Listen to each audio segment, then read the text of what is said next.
All right, yo, we're back with another video. So today we are going to be doing a tier list. Now, this tier list is going to be a little bit different than the other tier list. Normally, we do a tier list that is kind of based on the general consensus of the entire character's viability in the meta, right? But today we are actually going to be going over the characters in the DPS category. So obviously, I'm going to include characters who realistically aren't necessarily part of DPS, but they're technically DPS at the same time, right? So obviously they're going to fall a little bit lower compared to characters who are mainly focused on doing like damage. So let's get right into it. Obviously the first one up on the actual tier list is going to be, Sukuna. Now we're going to explain a little bit about Sukuna because I mean everybody should already know what he does by now, but if you are a new player or you don't really know too much about him, he's not probably. He is the best DPS in the game by far. His kit is extremely oversaturated.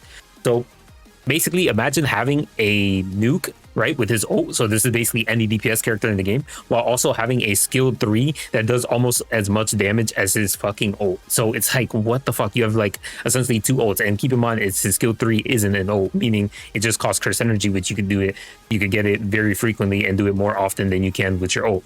Now, his skill 2 also gives him, cursed energy, crit damage, and it also allows him to stack pride because it is a physical attack, and pride, obviously, the condition to actually use the buff is cursed damage, meaning that he's able to stack it, so he's insanely powerful. It's ridiculous. He has lacerate. It's basically bleed, right? It's giga busted because it literally does so much damage just passively by just existing. And it's neutral damage, so it doesn't even matter if you are type disadvantaged, you will always do a lot of damage. On top of that, he has immunity almost to everything in the game. He has self heals, so basically he can heal himself based on how many times he got hit in a fight. Obviously, even if he doesn't get hit, he still has a chance to heal himself, but the more times he gets hit, the higher chance he does, which is very nice because even those times that you don't get hit and he just heals himself, he has that survivability, making him the best DPS overall, in the entire game, just having that, survivability in his kit. And it also gives himself more buffs. It's like, the list keeps on going on and on and on. The devs just said, fuck it, we're just going to send it with him. He's Sukuna, everybody loves him. He's supposed to be powerful. He's supposed to be one of the most powerful characters in the entire series. Boom, we're dropping him like this. And they did that, and he's literally on the top. Nobody comes close to him in terms of damage. Nobody. But let's move on to the SS tier, where now it's kind of mixed opinions with a lot of people and players in the community. But this is what it's going to be for me personally. For this tier, it's going to be, like I mentioned, it's going to be very hard to, judge characters because we have insane nukers, like, Team Gojo and Hollow Purple Gojo, but, not as consistent. Then we have the consistent DPSs like Zone's Yuji and Nobara. Now, I decided to rely heavily on Curse Sweep. If you don't know what that is, we're talking about the potential boss mode that is on JP. So this is where we're going to be judging a lot of the characters because that is, I guess you could say, by far the hardest content currently as it stands, not just on purely burst damage, but more so on how they would function in a format where, the fight is drawn out. This kind of allows me to judge them as a true DPS or, damage per turn rather than, just one damage in a single turn. Because obviously nuking is just very specific and it's like very difficult to judge a character's use or viability just purely on only nuking. Like if you were the judge on nuking, you'd be like, yeah, Sukuna's on top. Then if you would judge in terms of, in long-term content, yeah, Sukuna's on top. But then if you were the judge, for example, Hollow Purple Gojo, yeah, in nuking, Hollow Purple Gojo's on top. But then if you were the judge in terms of consistency and, fighting long drawn out battles, then you'd be like, yeah, Zone Yuji's on top. Not that he can't nuke. He most definitely can't. But, I feel like this is the best way to kind of judge them because it is kind of like the most difficult content. First up, we have Team Gojo. Now, this one I've been thinking a lot about because there's a lot of things about it that kind of make me think back on what I should and shouldn't do. Now, it's no question that after Sukuna, he's the absolute king of any type of content, be it tower, formidable foe, versus events, score bosses. He will kind of just demolish it just because he's a Gojo character. He has insane base stats. He has temporary invincibility. He has self buffs and Giga Nuke. So on top of that, he's basically Gojo, so with no turn restriction, which makes him reliable in longer forms of battle. So he's very efficient in that. There is a big flaw with the character, and the flaw is so big sometimes it kind of makes me consider putting him a few ranks down. And it's not because he's a bad character, but it's because who he is. The problem is that he is a Gojo and he can't take advantage of the most broken support in the entire game. That character being the Domain Expansion Gojo. Domain Expansion Gojo gets used in literally every single curse sweep team and is so good that not being able to use him puts you at a heavy disadvantage. And because you're using the yellow Gojo, the team Gojo, you can't use him on the same team. So that's probably one of his biggest flaws that kind of make me want to consider dropping him down. But fortunately for him, there is still other good options in yellow because it has the next best supports like SSR Yaga, SSR Shoko, you have Domain Megumi. So he doesn't really fall off. Now, he will struggle as a single DPS in curse sweep if you don't own any of those top tier supports, so just keep that in mind. Next up we have Zone Yuji. So people always been fighting over this fucking Zone Yuji since his release. He is by far the DPS with the highest damage ceiling in the fucking game. He can put out ridiculous numbers, no diffs, fucking curse sweep easily. Now there's people, I don't want to put anybody out there, but there's people like Giku who be shitting on him for not being able to nuke properly or not having the numbers, but he was using him wrong on the entire time, right? Which obviously he did learn about later on, and hopefully he did fix it. This is just mainly to kind of give reference to people who don't know how to use him properly. This is the biggest reason why people shit on him and don't actually understand how to properly use him. My Zone Yuji can dish out so much damage, it's literally not even funny. Now I say obviously anybody can accomplish this, but I'm just saying when I use him, some people cry about his black flashes not being consistent enough, but even without black flashing, he just gaps your favorite DPS. I don't care who your DPS is, he gaps them by far easily. He can hit 10 million on his ult. Then you follow it up by the 2 actions that he has with 10 million on his first zone turn, and then another 2 more attacks, 2 more actions of 15 million on his second zone turn. He literally casually just hits 60 mil just like that. And I'll probably put a clip in here so you can just check it out. But trust me, this guy is insane. And he's just going to get more valuable, like with his unique zone state. It's insane, especially when we start getting other characters who can do follow-ups. And the fact that he can do double actions means that he's also going to be essentially buffing all other characters who also have follow-ups. He's going to be insane, no joke. And honestly, I do want to put him above, Team Gojo, just because I still think he's better than Team Gojo. People keep saying no, he's not and all that, but trust me, bro, this fucking Zone Yuji, he's insane. But keep in mind, obviously, you do want to have Domain Expansion Gojo with him as well. Next up, we have, of course, Muta. Muta's basically the best DPS for green so far. Obviously, because Hollow Purple Gojo's drawback is mainly due to the fact that he has a limited amount of turns, and when you ult, he's gone. So since we're basing this and valuing curse sweep a lot in our tier list, I decided to put Muta. I would say Muta's above Hollow Purple Gojo here, right? He's basically more consistent and he doesn't leave after ulting once. He might not hit high nukes as Hollow Purple Gojo, but he does get quite close with the optimal setup. And keep in mind, his setup does require a lot of turns and time though, unlike Hollow Purple Gojo, but Hollow Purple Gojo can't solo DPS for you on curse sweep just because of how he functions. One more reason is the fact that Muta is very future-proof thanks to his passive. The more good Kyoto students we get in the future, the stronger he gets, because obviously you'll be able to get more stats and all that good stuff to make him stronger. Next up, we have Hollow Purple Gojo. Now, he still has the highest single nuke in the entire game. This is why I love him, because he just feels so good to just obliterate everything. Now, even though he has a turn cooldown and leaves after ulting, he is used in almost every content, be it as a nuker on slot 4 or a cleanup in your backup slot 5. In curse sweep specifically, he is probably the only unit who can nuke from 7 to 10 with no effort. Like, he will literally nuke that final phase by far easily, no problem. That's it. He'll just cook it. Simple as that. That guy is an absolute behemoth. Now, we're going to be talking about the next 3 characters. Now, these next 3 characters, I wouldn't rank either of them on top of each other, to be honest. They're kind of all in similar places. Those characters that we're going to be talking about is going to be Meimei, Yuta, and Toji, because they are going to be the top tier red DPSs in the game.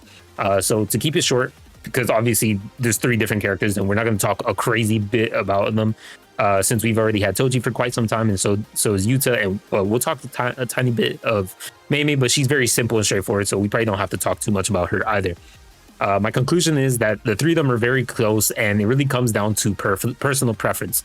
For me, Meimei feels and plays the best among the 3, She's easy to set up. Her special does like massive nuke damage, and her skill 3 provides insane consistent DPS.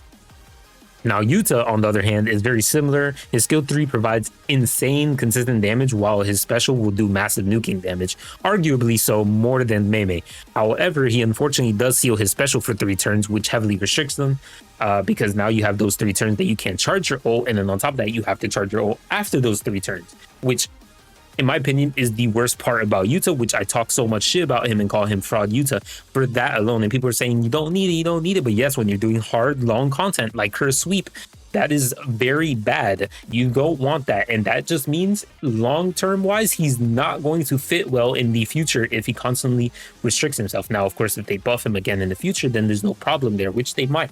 But currently, as it stands, I just don't like that about the character. Now, Toji, on the other hand, might not have as much of a nuke damage as the other two, but he does have the most consistent damage in the game. He doesn't need to be self-buff or on himself or anything like that, or rely on Yuki's curse energy regen like the other two. He really depends on your kind of favorite playstyle. He legit just goes in and you can just play him as is, no problems whatsoever. He's the most, I wouldn't say safe option, I would say he's the most all-around option of the two. And then I'd feel like Meimei is the more simple, straightforward option, where you would play her buffing and then doing damage, and then Yuta is the more lean towards nuking, doing all the damage all at once, right? So yeah, I feel like they're kind of all three kind of in very similar leagues. They just kind of have different favored situations that you can kind of just decide on. Now, the next character we're going to talk about is going to be one that people are going to actually be surprised about, because they're going to be like, what the fuck is this guy doing here? I literally cannot believe I'm saying this, but Jogo is a top 10 DPS unit in the game though. His recent SP buff made him an absolute monster. He might need a long time to set up for his domain, but once you get into it, there's literally no stopping him. His burns and his skill damage become absurd. I've seen players clear Curse Sweep with Jogo within 12 turns. That's a feat that not even the top DPS can do. So just keep that in mind. What holds him back is the fact that, of course, his setup takes too much time. It's a long run time, to get to his domain. And then, of course, his ult itself doesn't do too much damage. Now, his buff is still quite new, and of course, many might not have him just because nobody cares about him. So obviously, his tier is a little bit uncertain, but I'd say he might even be better than we think, or there's a possibility that he might just be overhyped. Yeah, that's basically for certain. Like, no one clears Curse Sweep like him. So he's literally up there. He's an absolute behemoth now. I just really like how strong he is. Now, another character that also got an insane SP buff is going to be the SP Red Nobara. Now, I did a fucking showcase of this character, and she's a fucking monster. I still can't believe how fucking good she is of a red DPS. You should probably go to our showcase and just check it out, just to look at it. But she's an absurd behemoth. I literally used her on her sweep, and bro, I was hitting 6-7 million every 3 turns or so. It's ridiculous. Just easily, right? Easily. Now, it might not be the highest nuke that you'll see out there, but it's a very consistent nuke, and it doesn't take a lot of setup either. And you're not even going for max nails. You're just going for 6 nails and then using her skill 3 and popping that and doing big damage. Her ult doesn't even really matter, so you don't even have to focus on her ult. Obviously, you can do damage with her ult, in between and kind of weave it in, but her skill 3 is going to be the thing doing the most damage, and it's very easy to maintain. Next up, we have Green Megumi. So I first misjudged Green Megumi's DPS potential, but as time went on and I kind of kept playing Curse Sweep and all that, you kind of just notice that he's casually putting out, passively putting out this damage that you're not even taking note of, because it's in smaller increments. So obviously you're going to be, he has a follow-up, and he's just constantly putting out 200 to 300k. Obviously you do have it's only a chance. When you're constantly doing that in a 600k and you're just doing that every single turn, you're just doing that passively. You're not even counting your actual attack from his skills, and you're not even counting the attacks from his ult. So I feel like that's a little bit underrated, especially with the fact that he also debuffs. So it's just I feel like he has a lot of value there, and he doesn't really have to do much. He doesn't need a lot of setup. You literally just throw him on the team. You use his skills. You pop out your follow-ups. He has a lot of good survivability, and then he just does the damage. You literally just put him there and you just go. I think he's a very good character, and he's probably one of my favorite characters. I know I say this a lot, but I say this a lot about a lot of the characters, but keep in mind, a lot of the characters that I like are the green characters. I just like the way that they create the green characters. Like I love Hollow Purple Gojo, I love Green Geto. I think Mekamaru's phenomenal, Muta, and then of course the green Megumi. I think he's great too. So I don't know. For me, I just really love all the green characters. I don't know. That's just me. Now, obviously, I would like to highlight a lot of the other characters in S plus, but they should be fairly obvious on why they're in S plus. Maki is a blue character. Yes, she could have reached into SS, but I feel like with the potential buff on Jogo, she's nowhere near his level. And then obviously, we have Red Yuji. He's not going to be on the same level as the other red characters that are there. They just output it quicker and more efficiently. Yellow Nanami, however, despite having, the type advantage, his numbers aren't through the roof, but his type advantage does help you in certain cases. Blue Inumaki, his main role isn't for damage, but you definitely can't use him. You can use him for damage. I'd say he's pretty high up there in terms of damage. He's actually really insane in damage. People don't even realize how good he is in damage. But his main role is, of course, is also going to be using his debuffs. So he's kind of like split in between there, so he can't reach his actual peak. Blue Geto, he's not really crazy in damage. He's really good. He's better than Blue Gojo, I'd say. But again, you're using him for his debuffs mainly. Domain expansion, Gojo, of course, his ult doesn't do damage, so you're kind of relying on his other skills to do damage, which they do have high multipliers, but they're not going to be as high as like ults or anything like that. And then same for Blue Gojo. He's still kind of up there, but he's slowly falling off as we get more Gojos and more characters that are going to be dealing more damage because they have higher multipliers. He still has that 1000% multiplier, and then you kind of have to compensate on that 1000% multiplier with his buffs. One of the best buffs in the game, by the way.